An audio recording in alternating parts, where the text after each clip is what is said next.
সবাই মনোযোগ দিয়ে শুনুন। মাদক কেনাবেচার শাস্তি মৃত্যুদণ্ড সংসদে এই আইন পাশ হয়ে গেছে। অনলাইনে বিজ্ঞাপন দিয়ে অথবা পাড়া মহল্লায়, আনাচে কানাচে, স্কুলে, ইউনিভার্সিটিতে, বাজারে, যেখানেই মাদক কেনাবেচা হোক না কেন, কারো সাথে যদি মাদক পায় তাহলে তার সর্বোচ্চ শাস্তি মৃত্যুদণ্ড।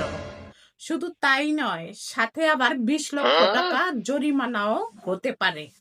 তাই মাদক কারবারিরা সাবধান হয়ে যাও এখনই। তবে সরকারকে আমি একটা কথা বলতে চাই, শুধু আইন পাশ করলেই হবে না, এর কার্যকর করতে হবে।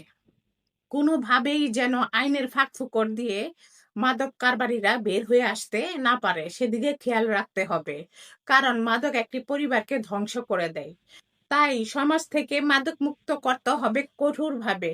কি বলো বন্ধুরা? কমেন্টস করে জানাও এবং ভিডিওটি শেয়ার করে প্রত্যেককে জানিয়ে দাও, তারা যেন সচেতন হতে পারে।